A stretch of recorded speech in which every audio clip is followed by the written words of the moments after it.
Let's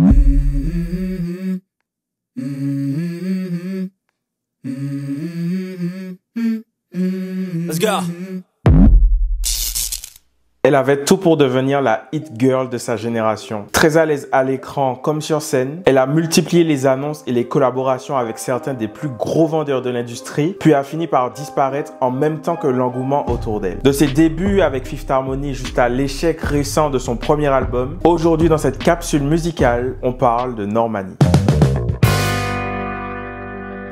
Normani Corday Hamilton, de son vrai nom, est née en 1996 dans la ville d'Atlanta, aux États-Unis. Puis elle grandit dans un environnement familial chaleureux à la Nouvelle-Orléans et dès son plus jeune âge, elle va marquer un intérêt très fort pour le monde du spectacle et de la performance. Normani, c'est une enfant touche à tout. Elle fait de la danse, de la gymnastique et elle participe à des concours de mini-miss très populaires aux États-Unis. Ses parents l'encouragent beaucoup à explorer son talent et lorsqu'elle est jeune, elle va participer à plusieurs concours de jeunes talents où elle impressionne systématiquement par sa prestance et son aisance sur scène. En parallèle, à l'adolescence, elle se découvre une passion pour la musique, passion qu'elle va commencer à explorer et développer. Elle va commencer à chanter, inspirée par des artistes comme Beyoncé, Janet Jackson ou encore Aaliyah. Elle enregistre même quelques petites chansons à droite à gauche lorsqu'elle est encore jeune, mais ce sont des titres qui ne seront jamais connus du grand public. Malheureusement, en 2005, sa vie de famille sera bouleversée par le passage dévastateur de l'ouragan Katrina à la Nouvelle-Orléans et sa famille sera contrainte de quitter la ville et leur maison où elle a grandi pour s'installer au Texas. Normani va donc continuer de grandir à Houston et c'est là-bas qu'elle va continuer de s'épanouir sur la scène locale. En 2012, alors âgée de seulement 15 ans, Normani décide de tenter sa chance et de participer aux auditions de la très célèbre émission télécrochet de Simon Cowell, X Factor, dans sa version américaine. X Factor, c'est un très gros format qui a permis de révéler des stars tels que James Arthur ou encore les One Direction. Lors de son passage dans l'émission, Normani va auditionner en solo et bien que ce passage va retenir l'attention du jury, ce ne sera pas suffisant pour poursuivre puisqu'elle sera éliminée lors des sélections. Cependant, contre toute attente, elle sera repêchée par surprise par le jury qui va alors décider de repêcher 4 autres filles afin de former un groupe. Ces 5 candidates éliminées vont alors continuer l'aventure ensemble. C'est la naissance de Fifth Harmony. Le groupe est composé de 5 jeunes filles qui ne se connaissent pas du tout au moment où le groupe est formé. Elles s'appellent Lauren, Dinah, Ali, Camila et bien sûr Normani. Et cette expérience dans l'émission en groupe va permettre à ces 5 candidates de se familiariser avec le monde de l'industrie musicale et des performances sur scène. Le groupe a forcément des lacunes puisqu'on parle de 5 candidates qui de base étaient éliminées, mais le groupe a aussi un très gros potentiel. Petit à petit, au fur et à mesure des émissions chaque semaine, elle commence à se créer une fanbase parmi les spectateurs de l'émission. Et Simon Cowell, qui est le producteur de l'émission, mais également le patron du label qui signe les artistes une fois qu'ils ont remporté l'émission, eh bien, il va voir en Fifth Harmony une nouvelle opportunité de faire de l'argent. Ainsi, bien que Fifth Harmony ne va pas remporter leur saison de X Factor, puisqu'elles arriveront à la 3e place du programme, leur popularité, qui a explosé au cours de l'émission, va leur permettre de signer un contrat de plusieurs albums sur le label de Simon, Syco Music, et elles vont ainsi entamer leur carrière musicale professionnelle. À ce moment-là, on le rappelle, les filles sont très jeunes. La plupart d'entre elles ont entre 15 et 16 ans. Elles vont signer des contrats qui vont être très demandants de leur personne et elles seront tout de suite jetées dans le grand bain. Simon Cowell va envoyer les filles au charbon et pendant plusieurs années, Fifth Harmony va enchaîner les hits. Elles vont réussir à s'imposer avec des titres tels que Boss, Sledgehammer, Worth It ou encore Work From Home.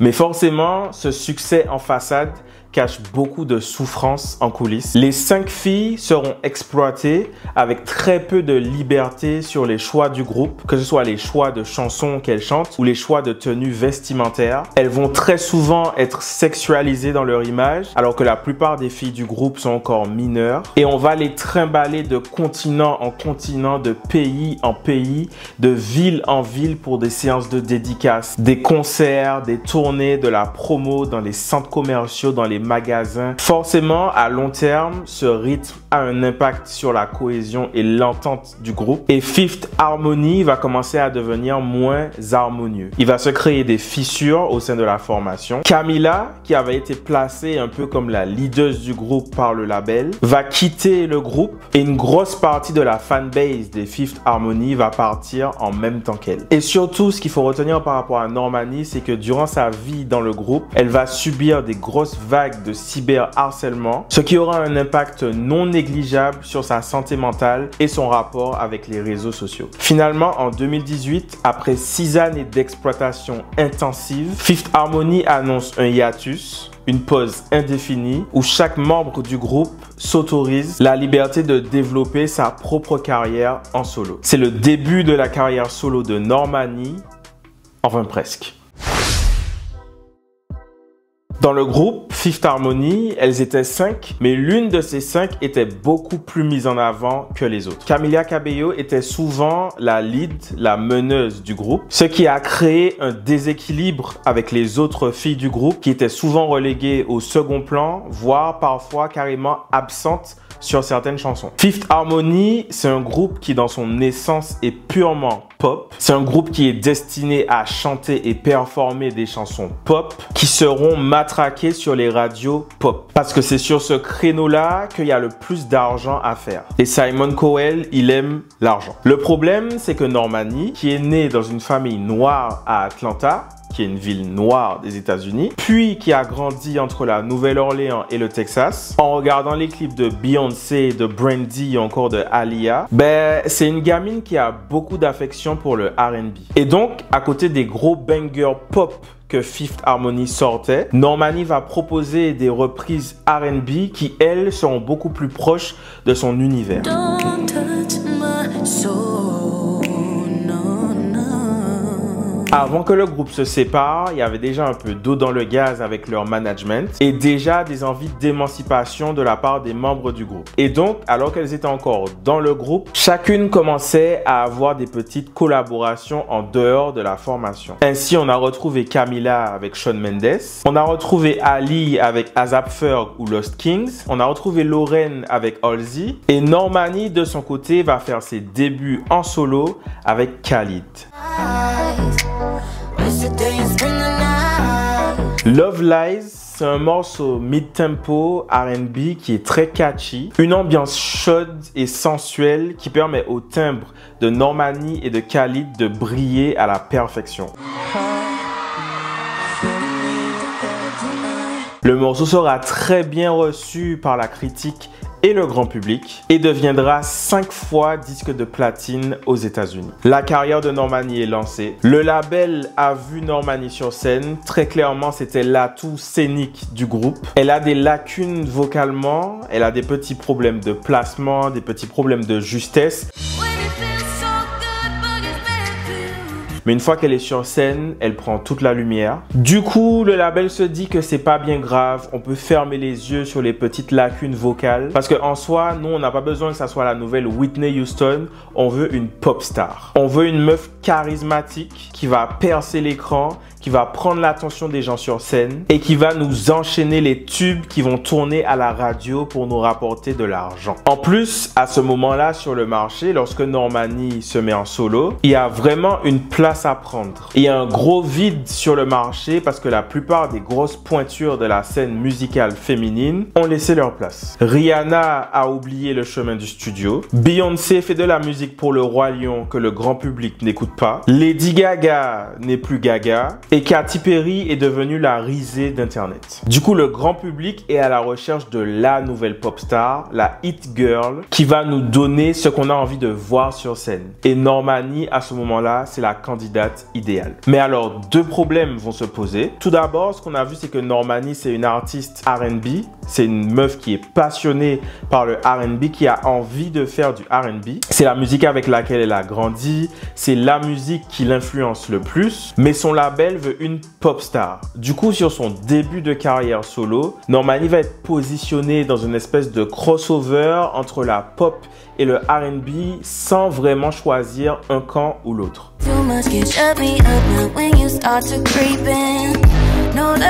Le problème en faisant ça, c'est que les radios pop seront réticentes à la diffuser parce qu'ils vont juger que sa musique est trop R&B pour leur station pop. Et les radios R&B seront elles aussi réticentes à la diffuser parce qu'elles vont juger que sa musique est trop pop pour passer sur des stations R&B. Le deuxième gros problème qui va se poser, c'est qu'on sent que le label de Normani est réticent à la laisser briller en solo. Parce que oui, elle a quitté le groupe et donc officiellement sa carrière solo est lancée. Sauf que quand on regarde tous les premiers morceaux qu'elle va sortir en solo, elle n'est jamais seule sur les titres. Elle est quasiment systématiquement accompagnée d'un artiste masculin sur tous les premiers titres sur lesquels elle va apparaître. Sur Checklist, elle est avec Calvin Harris et Wizkid. Elle est avec Sam Smith sur Dancing with a Stranger. Elle est avec Black sur Waves. Et bien évidemment, sur Love Lies, elle est avec Khalid. On sent que du côté du label, il y a une véritable appréhension sur le fait de la laisser briller toute seule. D'ailleurs, pour l'anecdote, il était prévu que Normani et Sam Smith chantent leur duo sur la scène des Billboard Music Awards. Mais lorsque Sam Smith a dû se déprogrammer de la performance, Normani n'a pas été autorisée à chanter seule. Alors que pourtant, on sait tous à quel point elle est capable de tenir la scène. En gros, ce qui se passe, c'est qu'on sent que malgré tous les efforts qu'elle fait, les collaborations avec des artistes installés, la première partie de la grosse tournée d'Ariana Grande, malgré tout ça, elle n'arrive pas encore à être prise au sérieux en tant qu'artiste solo. En même temps, autour d'elle, rien n'est vraiment clair. On ne sait pas si elle est pop, on ne sait pas si elle est R&B. Il n'y a pas de véritable direction ou de concept et surtout, ça manque cruellement d'identité. Du coup, au milieu de l'été 2019, Normani et son label vont prendre une décision drastique. L'objectif, c'est de donner à Normani une direction pour de bon. Et donc, on va la présenter officiellement en tant qu'artiste solo. Et le 16 août 2019 sort le premier single solo de Normani, où elle n'est accompagnée de personne d'autre qu'elle-même sur le titre. Et ce morceau s'intitule Motivation.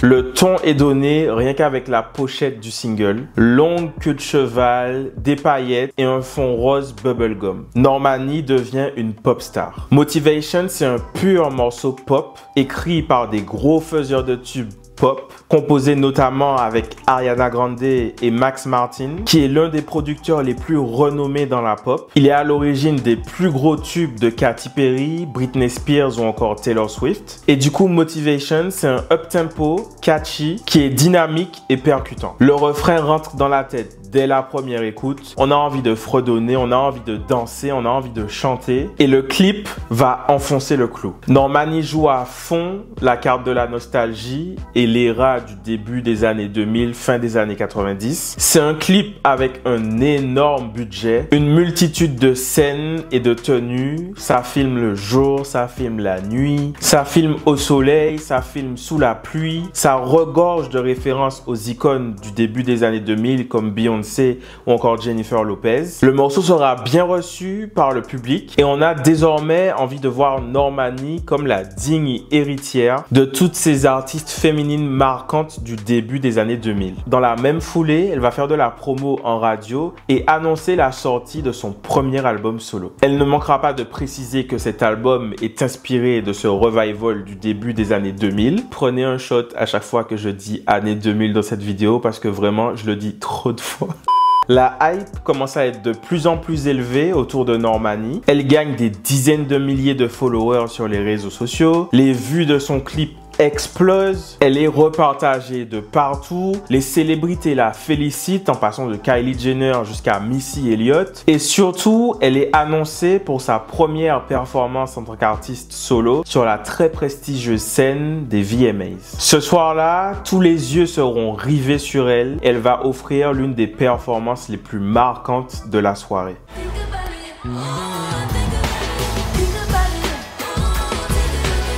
La DA est soignée, la chorégraphie est maîtrisée, le playback est enclenché, puisqu'on le rappelle, Normani a des petites défaillances vocales. Ce soir-là, c'était pas le moment de faire des fausses notes, donc on ne prend pas de risque, on part sur un bon vieux playback préenregistré. Et comme à l'époque, au milieu de la performance, elle va nous faire ce petit dance break où elle se retrouve toute seule sur scène avant de reprendre la fin du morceau avec l'ensemble de ses danseurs. Les autres personnalités dans la salle sont épatées par ce qu'ils viennent de voir. Sur les réseaux sociaux, tout le monde adore. Sa performance est plébiscitée. La hype est là. La grosse machine Normani est lancée. Et c'est le moment idéal pour enfin sortir ce premier album solo. Et le problème, c'est que cet album qui était censé installer Normani comme la digne héritière de la pop ne verra jamais le jour.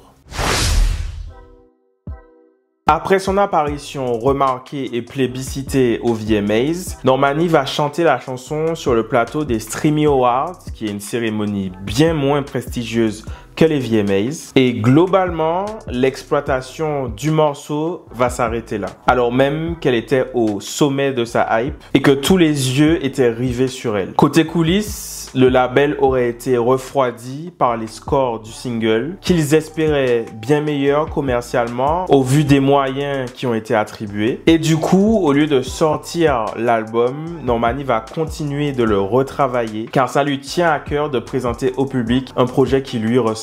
On le rappelle, elle était dans un groupe où il sortait des chansons qu'elle était obligée de chanter, où elle n'avait pas eu son mot à dire. Et donc là, pour ce premier album solo, elle veut vraiment que ça se fasse en ses propres termes. Le label veut continuer de la pousser en tant que pop star. Ils veulent continuer à la pousser dans la direction de Motivation. Mais Normani a d'autres envies, ce qui va finir par retarder énormément la sortie de ce projet. Finalement, vous l'aurez bien compris que cet album ne sortira pas en 2019. Et en 2020, alors que Normani continue encore de retravailler cet album, en enregistrant toujours plus de chansons, le monde entier va être secoué par l'épidémie mondiale du coronavirus. Durant cette période, l'industrie musicale est un peu en stand-by et surtout, une triste nouvelle va venir frapper la famille de Normani. Sa mère va faire une rechute du cancer du sein. Bien évidemment, cette nouvelle va chambouler Normani, mais également sa carrière et tout ce qui était prévu. Elle va se concentrer sur le bien-être de sa maman et profiter de ce temps pendant les confinements pour être auprès de sa famille. Elle se fait très discrète sur les réseaux sociaux et une partie du public commence à décrocher sans savoir vraiment ce qui se passe en coulisses. On le rappelle, lorsque Normani était dans les Fifth Harmony, elle a été harcelée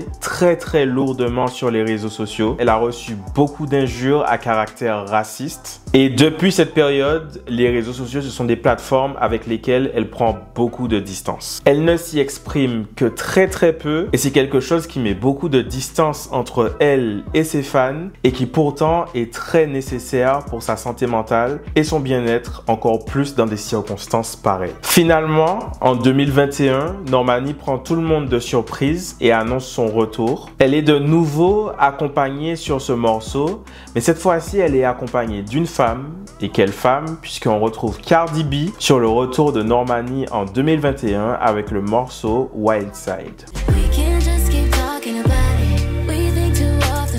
Lors de la promo pour ce single, en interview, Normani a expliqué qu'elle a effectué une grosse refonte de l'album qui était prévu de base, que la direction totale de l'album a changé. Exit la pop de Motivation. Cette fois-ci, on se retrouve avec un mid-tempo R&B qui sample du Aaliyah. Elle dit adieu à la pop, mais elle garde ce penchant et cette direction visuelle inspirée par l'ère du début des années 2000. Le clip de Wild Side, c'est une masterclass visuelle. C'est un clip qui est audacieux, pointu et léché. Encore une fois, c'est un très gros clip avec un très gros budget. Il y a beaucoup de décors, il y a beaucoup de techniciens, il y a beaucoup de danseurs, il y a beaucoup de tenues. Cardi B est en feat sur le morceau. En bref, ça coûte cher. Et souvenez-vous, le label de Normani, ils veulent une pop star. Sauf que Wildside, c'est pas de la pop. Mais Normani, de son côté, se bat pour sortir ce R&B qui est si cher à son cœur. Mais du coup, ce qui va se passer, c'est que le label va lui dire, bon ben ok, on te laisse sortir le R&B qui est si cher à ton cœur, mais tu vas payer. Et donc, chose peu habituelle pour un artiste qui est signé en développement dans un si gros label, Normani a dû mettre la main à la poche pour financer ce clip. Elle explique qu'elle a fermé les yeux là-dessus parce que pour elle, le plus important, c'est sa vision et que sa vision soit respectée. Elle qui est très exigeante et perfectionniste, peu importe le prix que ça coûtait, il fallait que le clip soit à la hauteur de son retour. La chanson sera très bien accueillie par le public et les radios urbaines, mais forcément, du côté pop, ça prend plus. Mais en somme, c'est pas bien grave pour Normani parce qu'elle est enfin alignée avec la musique qu'elle veut faire. Elle va multiplier les interviews où elle va répéter que l'album est prêt, qu'il arrive enfin, qu'il a été revu dans tous les sens, mais que cette fois-ci, c'est la bonne. Et en tant que fan, on a envie de découvrir la chanson Wildside sur scène. Parce que la scène, c'est clairement l'endroit où Normani brille le plus et donc c'est là où on l'attend. Sauf qu'une nouvelle fois, il y aura très peu de performances du morceau. Je pense qu'il est pertinent de rappeler que le label de Normani, c'est le même label qui avait signé Tinashe et qui de la même façon était réticent à la pousser et à lui donner des moyens une fois qu'elle a commencé à s'éloigner du marché pop. En gros, on sent que le label, ils ont clairement envie et besoin d'avoir une main pop girl et que dès qu'une des artistes qui signent ne semble pas correspondre à ce qu'ils attendent, ils négligent un peu son développement. Ici, avec Normani, il semble reproduire le même schéma qu'avec Tinashe. On nous annonce une performance live sur un late night show qui sera finalement annulée. Et puis bon, on se dit que c'est pas bien grave parce que le mois d'après, il y a les VMAs. Et quand on se souvient de la performance de Normani aux VMAs il y a quelques années, on se dit que sa performance ne peut être que grandiose. Sauf que les semaines passent, MTV annonce la liste des performeurs pour les VMAs et Normani n'est pas mentionnée. Elle va même répondre à un tweet de Cardi B quelques jours avant la cérémonie pour dire qu'elle n'a toujours pas été bookée pour le show. Finalement, il faudra attendre qu'au dernier moment, un des artistes qui était prévu se désiste de la cérémonie pour qu'on octroie à Normani le droit de performer. Dans ces conditions-là, forcément, sa performance est moins marquante que la première fois, malgré un soin porté une nouvelle fois aux chorégraphies et à la direction artistique du tableau. Quelques mois plus tard, après un manque de promo évident pour le single Wildside, Normani annonce un second single intitulé Faire.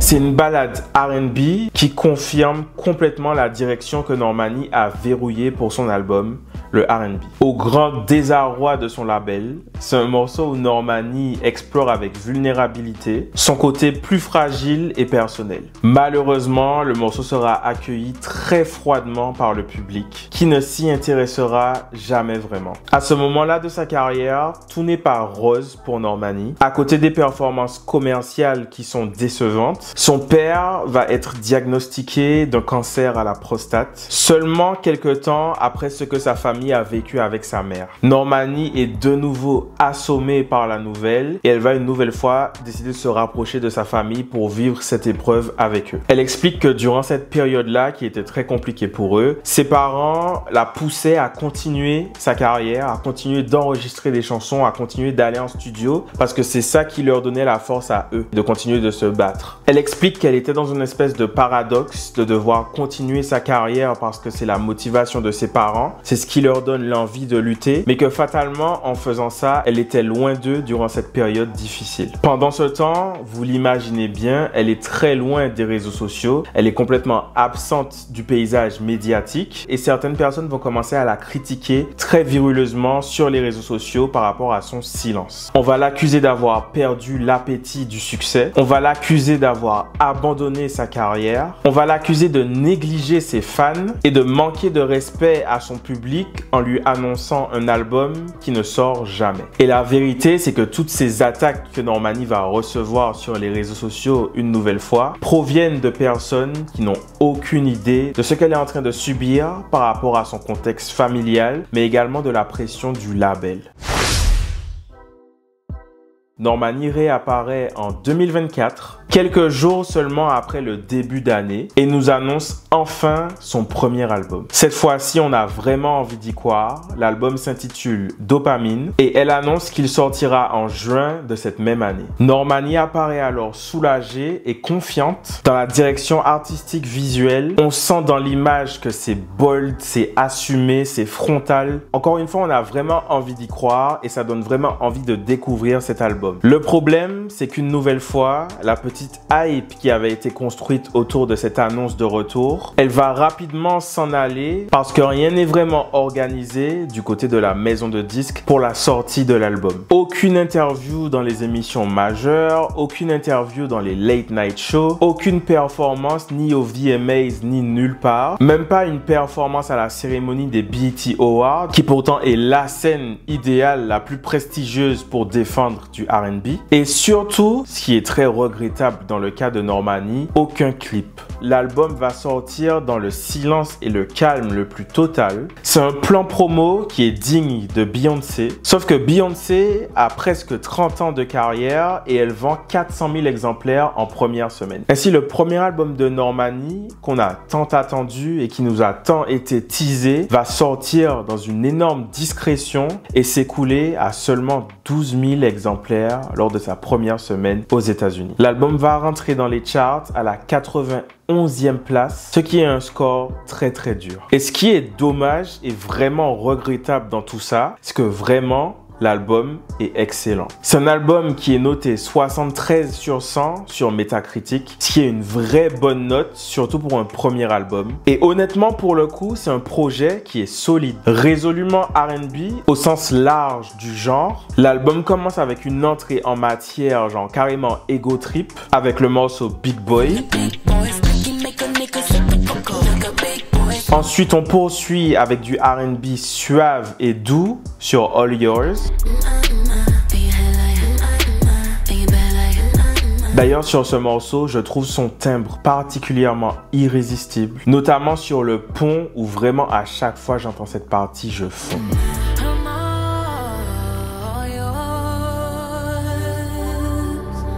Et également le morceau Insomnia qui pour moi est genre une masterpiece de l'album et de son catalogue. Et en plus elle s'est vraiment fait plaisir avec cet album et ce morceau puisqu'elle a collaboré avec une de ses idoles, une OG du R&B, Brandy. Et pour ceux qui s'intéressent un peu à la patte et à la touche de Brandy, on sent complètement son empreinte sur ce morceau, que ce soit dans le travail vocal ou le layering global du titre.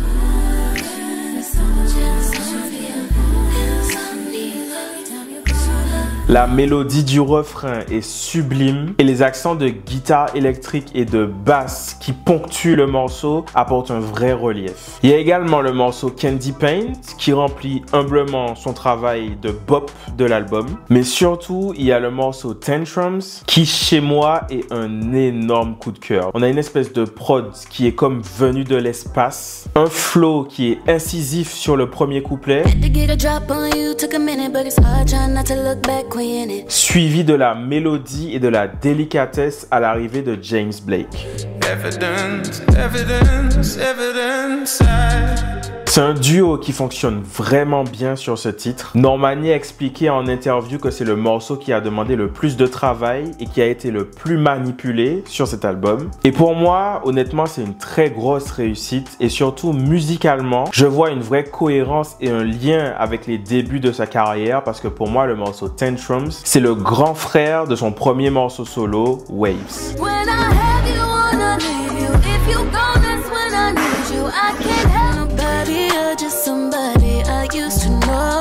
En bref, vous l'aurez compris, cet album me régale. Et si vous aimez le R&B ou la musique de façon générale, que vous êtes des vrais amateurs de musique et que vous êtes curieux musicalement, vous devriez vraiment aller écouter cet album si ce n'est pas encore fait.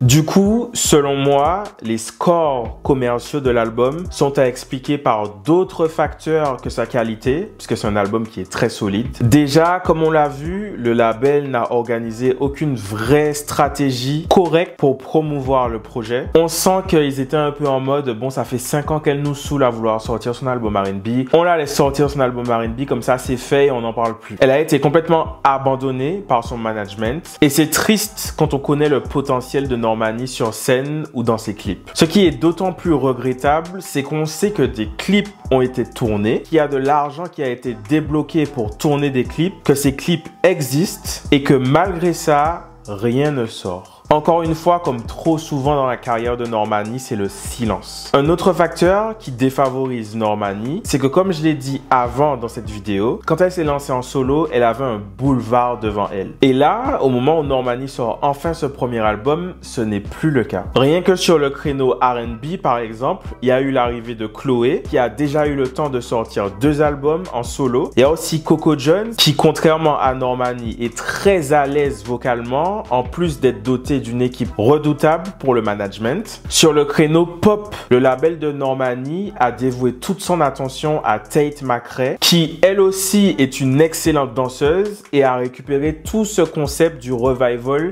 du début des années 2000 avec les gros clips, les performances, les chorégraphies. Et sur cette espèce de créneau crossover pop R&B, on a Tyla qui est arrivée d'un coup dans l'industrie, telle une Rihanna ou une Kat DeLuna quand on les a découvertes au début des années 2000. Ce qui est d'autant plus regrettable, c'est que désormais, la DA qu'avait développée Normani est récupérée par de nouvelles arrivantes qui ne se gênent pas d'emprunter les marqueurs visuels qui ont contribué à l'établissement de l'image et au succès de Normani. Du coup, au moment où Normani sort son album, l'attention du public, des médias et de l'industrie est accaparée par toutes ces nouvelles artistes qui ont explosé et qui, elles, font de la promo, qui, elles, sortent des clips, qui, elles, font des performances, mais aussi par les grosses pointures A-list qui, cette fois-ci, sont de retour sur le devant de la scène. Gaga, Ariana, Beyoncé. Et finalement, tout ça ne laisse que très peu de place à Normani, surtout quand elle n'a rien d'autre pour se défendre qu'un album sans clip. Finalement, Normani aura eu une petite occasion de défendre certains titres de cet album sur scène lors d'un événement privé avec Spotify. Elle continue d'enchaîner les collaborations commerciales avec des marques pour financer sa musique et elle a annoncé avoir changé de manager. Elle prévoit de nombreux projets pour 2025, dont un nouvel album, ainsi que des apparitions en festival et sa première tournée solo. On espère que le nouveau management de Normani et son label sauront collaborer correctement ensemble pour permettre à ces projets de voir le jour. Dopamine, c'est pour moi un album qui mérite d'être défendu sur scène. En attendant, Normani a annoncé que les clips qui ont été tournés pour l'album Dopamine verront bientôt le jour. Sauf que moi, en tant que grand fan de Rihanna, j'ai appris à mes dépens que visiblement le mot bientôt n'a pas la même signification pour tout le monde. En conclusion, je dirais que s'il y a quelque chose à retenir de la carrière de Normani, c'est que parfois, l'image ou l'impression que quelqu'un peut renvoyer ou l'impression qu'on a de quelqu'un, ça peut différer de ce qui se passe vraiment et de la réalité. Avant d'être un artiste, il y a l'humain et on ne sait jamais vraiment ce que quelqu'un est en train de traverser dans le silence. Normani continue de travailler d'arrache-pied en coulisses et avec un premier album aussi prometteur, tout ce que je peux lui souhaiter, c'est que ses efforts portent leurs fruits. Et bien voilà, cette capsule musicale sur Normani est terminée. J'espère que ceux qui étaient un peu moins au courant de sa carrière, mais qui la connaissaient un peu en diagonale, ont pu en apprendre plus. Si vous connaissez pas l'album Dopamine, vraiment, allez l'écouter. Je ne suis pas payé pour dire ça. Vraiment, c'est en tant que fan de musique que je vous dis, allez écouter cet album parce qu'il est vraiment bon. S'il y a des gens de l'équipe de Normani qui passent ici, ou si Normani, tu passes ici, Hi Normani, can you please put out the music videos? Because we want to see the music. not just hear the music. We want to see you dance, see you perform and everything. Please drop them. Merci à vous d'avoir regardé cette vidéo jusqu'ici. J'espère que ce concept vous plaît. Moi, je prends beaucoup de plaisir à faire les capsules musicales sur ma chaîne. Je me répète, mais encore une fois, cette année, il y en aura pas mal. Donc, si c'est quelque chose que vous aimez, n'hésitez pas à vous abonner. Ce n'est pas encore fait. Un petit like, un petit commentaire pour le référencement. Si vous avez regardé cette vidéo en journée, je vous souhaite une bonne journée. Si vous l'avez regardée en soirée, je vous souhaite une très belle soirée. Et je vous donne rendez-vous dimanche prochain, 17h, même endroit, pour une nouvelle vidéo. Let's go. La vidéo que tu étais en train de regarder est maintenant terminée. Mais c'est pas grave, tu peux toujours regarder celle-là. Tu peux aussi écouter ma musique en cliquant juste là. Et surtout, tu peux t'abonner juste ici.